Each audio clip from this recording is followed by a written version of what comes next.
नमस्कार साथियों, प्रहरी न्यूज में आप सभी का स्वागत है। गन्ने की खेती से किसान होगा और भी समृद्ध। गन्ने की खेती को बढ़ावा देने गांव में होगा किसान चौपाल। प्रेस वार्ता कर जिला सहकारी केंद्रीय बैंक अध्यक्ष नवाज खान ने दी गन्ने की खेती से कैसे होगा किसानों को अधिक फायदा। देखें आज की रिपोर्ट में। लगातार अभी 29 तारीख से मेरा किसान चौपाल चालू हो रहा है, कृषक चौपाल, जिसमें छत्तीसगढ़ सरकार की किसानों के लिए जो काम किए जा रहे हैं उन योजनाओं का प्रचार प्रसार किया जाएगा। और जो हमने एक साल से गन्ने की खेती को बढ़ावा देने के लिए एक गन्ने की खेती को हमने रिसर्च किया है, उसके आधार पर हम इस पूरे जिले में, इन तीनों जिलों में गन्ना कृषि को बढ़ावा देने के लिए उसके लिए हम अनेक योजनाएं बना रहे हैं। उन योजनाओं को लेकर के हम किसान भाइयों के बीच में जाएंगे और कृषक चौपाल के माध्यम से न केवल सरकार की किसान हितैषी योजनाओं को बताया जाएगा, बल्कि गन्ने की खेती के लाभ और गन्ने की खेती किस प्रकार की जाए, गन्ने की खेती में कितना लाभ है और धान और गन्ने में एक अंतर का भी हम लोग वहाँ पर पूरे पूरा कॉम्प्लेट पोस्टर बने हुए हैं, इस पर भी हम चर्चा करेंगे। और हमारे रिसर्च के मुताबिक गन्ने की खेती किसानों के लिए बहुत लाभकारी खेती है। लगभग 1 लाख रुपए एकड़ का फायदा किसानों को होगा और इसके लिए हम लोग लगातार प्रयासरत हैं। और इसी के लिए आज सब साथियों के साथ मैंने आप सबको बुलाया है कि आप संविधान के चौथे स्तंभ हैं और आपके माध्यम से ही सभी योजनाएं जनता तक पहुंचेंगी, किसानों तक पहुंचेंगी। इसीलिए मैं आप सबके बीच में आया हूँ। आप सबका स्वागत है, अभिनंदन है। आप सबके माध्यम से, आप सबके सहयोग से इन योजनाओं को हम क्रियान्वित करेंगे। देखिए, गन्ने की फसल को 9 से 10 महीना लगता है एक फसल को मैच्योर होने में, तो एक साल में एक ही फसल होगी, परंतु उसमें एक बार लगाने के बाद 4 से 5 बार तक उस फसल को लिया जा सकता है। और धान की अपेक्षा उसमें लेबर कास्टिंग बहुत कम है, बीज एक ही बार लगना है, दवाइयों का खर्चा बहुत कम है, और जैसे मौसम गड़बड़ हो गया, ओला गिर गया, अधिक बरसात हो गई, कम बरसात हो गई, इन सारी चीजों से गन्ने की खेती को कोई नुकसान नहीं होता। और गन्ने की खेती हमारे इस राजनांदगांव जिले में, इसके लिए उसका क्लाइमेट आदर्श माहौल है, जमीन बहुत अच्छी है, वातावरण बहुत अच्छा है। और इसका स्पष्ट एक पूरे देश स्तर पे सर्वे हुआ है, जिसमें ये गन्ने का सर्वे इस तरह से होता है कि किस प्रकार से गन्ने में कितना प्रॉफिट हो रहा है। तो कवर्धा पंडरिया के जो शक्कर कारखाना है, वहां पर 1 कुंटल गन्ने में 13.5 किलो शक्कर निर्माण हुआ है, जो पूरे देश का रिकॉर्ड है। वर्धा और पंडरिया तरफ शक्कर कारखाना, अपने जिले में एक भी कारखाना नहीं। बहुत सही प्रश्न है। कल राजनांदगांव प्रेस क्लब में भी ये प्रश्न नहीं पूछा गया, इसलिए मुझे पूछा गया। ये बहुत अच्छी बात है। देखिए, जब हम घूम घूम के गन्ना लगवाएंगे, इसके लिए हमने एक चीज और बता दूं आपको। गन्ने के लिए हमने एक 0% ब्याज करके 1,40,000 रुपया हेक्टेयर में हम किसानों को केसीसी देने जा रहे हैं। दूसरा, हमने बोर्ड ऑफ डायरेक्टर की बैठक में जो 10% लोन की सीमा थी बोर और सोलर फेंसिंग के लिए, उसको हमने 9% किया है। उसमें 2 से 3 महीना सेंक्शन में लगता था। उसके लिए हमने बोर्ड में तय किया कि हर सोमवार को बोर्ड की बैठक होगी और हर हफ्ते किसानों को फ्री कर्जा दिया जाएगा। ये 2 बड़े निर्णय हमने इस जिले में लिए हैं। तीसरी सबसे महत्वपूर्ण बात यह है जो महाराज ने कही, जब गन्ना आप लगाएंगे तो किसान उसको बेचने कहाँ जाएगा। तो हम पूरे छत्तीसगढ़ में पहला जिला बनने जा रहे हैं, जब गन्ने की खेती किसान करेंगे तो हम किसानों के माध्यम से सहकारी समिति बना करके गुड़ की फैक्ट्री डालने का काम करेंगे। और खपत पूरे देश में बहुत ज्यादा है। कवर्धा जिले में 2 शक्कर कारखाने हैं, परंतु उसके साथ साथ 400 गुड़ की फैक्ट्रियां भी हैं। तो हम इस जिले में जहां जहां हमारे पास आंकड़े आएंगे कि उस क्षेत्र में ज्यादा गन्ना लगा है, वहां पर हम किसानों की सोसाइटी बना करके किसानों का शुगर फैक्ट्री, गुड़ की फैक्ट्री खोलेंगे।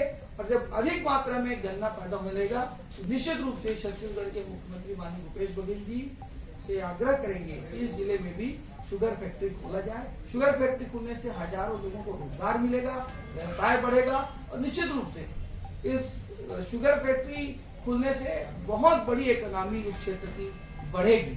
जो आपने सवाल किया बहुत सही सवाल था।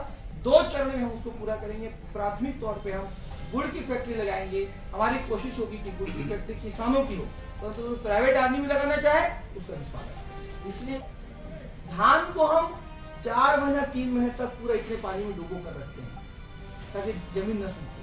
गन्ने को उतने पानी की आवश्यकता नहीं, केवल 20 से 25 दिन में एक सिंचाई देना है, जमीन में नमी रहना चाहिए बस।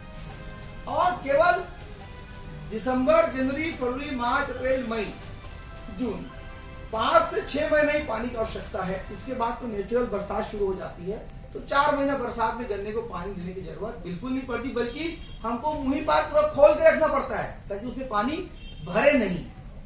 दूसरा, जैसे ही बरसात खत्म होती है नवंबर दिसंबर में गन्ने की हार्वेस्टिंग टाइम आ जाता है, मतलब काटने का समय आ जाता है। तो बहुत अच्छी फसल है, बहुत अच्छी तरह से होगा और गन्ने खेती का बेशर्मी खेती बना।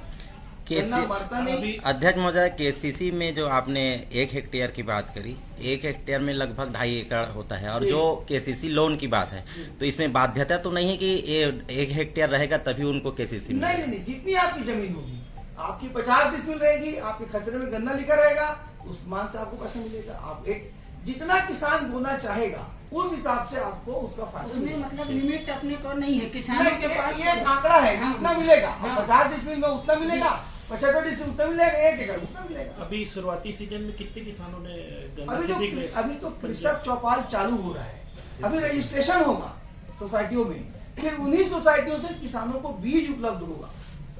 हम बीज ऑर्डर करेंगे एक और बीज की निर्धारित शुल्क दर क्या रखेगी? वो तो जो गवर्नमेंट का रेट होगा, मतलब जो हम जिस रेट में खरीदी होगी, कवर्धा जिले से खरीदी की जाएगी, उसी रेट में किसानों को सोसाइटी से उपलब्ध कराया जाएगा। अध्यक्ष महोदय, ये गन्ने की खेती में किसानों को नुकसान तो नहीं होगा? नहीं तो जो है वो मतलब आर्थिक रूप से कमजोर ना हो जाए। मैं आपको सारे पत्रकारों को एक गारंटी देता हूँ, मैं आपको गाड़ी घोड़ा की व्यवस्था करता हूँ। अभी हम जब गए थे पिछले माह कवर्धा, 175 गाड़ी हमारे साथ गई थी, त्रिलोचन भैया हमारे साथ गए थे। 175 गाड़ियों के काफिले के साथ हम कवर्धा पहुंचे थे और हमने वहां के किसानों से चर्चा की है। एक भी किसान घाटे में नहीं है। दूसरी बात, कुछ सोसाइटियां ऐसी हैं जहां पर इस वर्ष धान की खरीदी 50,000 कुंटल तक कम हुई है। खरीदी मैंने पता कि भाई सब जगह धान का रकबा बढ़ रहा है, यहाँ पर खरीदी कम क्यों? उनका कहना है गन्ने का रकबा उस क्षेत्र में बढ़ रहा है। आप ये समझ लीजिए, गन्ने की खेती में 0% लॉस के चांसेस। उसकी लागत क्या रहती है सर? ये पूरा इसमें एक एक चीज है आपके लिए, ये दिखा दो भैया सब लोग। त्रिलोचन, ये आपके शहर में भी चिपकेगा, अभी पूरे गांव में चिकन की खेती में कैसे होगा और गन्ने में कैसे होगा, धान में क्या लाभ है और गन्ने में क्या लाभ। छत्तीसगढ़ को धान का कटोरा कहा जाता है और गन्ने के अगर उत्पादन होगा तो आप इससे क्या उम्मीद रखते हैं? किसानों की आर्थिक दशा में बहुत व्यापक सुधार होगा।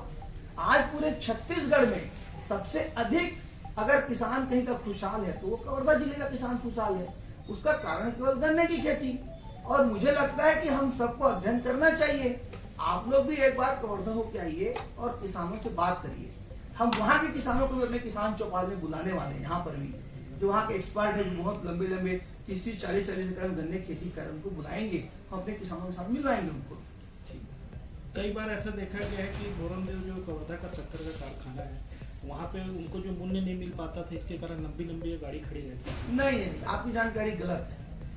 वहाँ मूल्य नहीं मिलेगा सवाल ही नहीं उठता है। वो तो MSP में खरीदते हैं ना, तो मूल्य नहीं मिलेगा सवाल ही नहीं उठता है। जो सरकारी रेट है, जो देश भर में तय है, 305 रुपए प्रति क्विंटल, उस पे वो शक्कर कारखाना खरीदी करता है। और वहां पर नहीं लगने के कारण ये होता है कि जितने अंशधारी किसान हैं वो वहां पर बेचते हैं। पर उसके अलावा 400 गुड़ फैक्ट्रियां हैं, 400, 4, 5, 10, 20 नहीं, 400 गुड़ फैक्ट्रियां जो उनसे तत्काल खरीदी करती है। तो वहां तो गन्ने की जितनी खपत है, 400 गुड़ फैक्ट्री में कितने गन्ना खपेगा सोचो आप, कितना उत्पादन हो रहा है वहां। हमारे पास एक भी न गन्ना है न फैक्ट्री है। तो हम और एक चीज आपको बता दूं, आज हम ये बात करते हैं कि सरकारों से कि आप फैक्ट्री खोलिए, रोजगार दीजिए। कोई भी फैक्ट्री को खोलने के लिए रॉ मटेरियल की जरूरत पड़ती है। अगर हमने गन्ना उगाया तो गन्ना अपने आप में रॉ मटेरियल होगा और उसकी फैक्ट्री गुड़ की फैक्ट्री होगी और शक्कर कारखाना होगा, जिससे बड़े बड़े उद्योग यहाँ लगेंगे और वही एक मात्र कारण होगा गन्ना लगने से उद्योग की स्थापना हो पाएगी। वरना मैं तो 26-27 साल राजनीति जीवन के सुनते आ रहा हूँ कि उद्योग लगाए जाएंगे और जितने उद्योग लगते हैं लगभग फेल हो जा रहे हैं। आप देखिए कुमरदा में कंबल उद्योग लगा था, बंद हो गया। लैंको लगा था, बंद हो गया, क्योंकि रॉ मटेरियल की दिक्कत है। तो ये जो गन्ना उत्पादन होगा तो इससे क्या होगा कि गन्ना हमारा रॉ मटेरियल होगा और शुगर फैक्ट्री और गुड़ की फैक्ट्रियों के लिए वो एक उत्पाद का काम करेगा।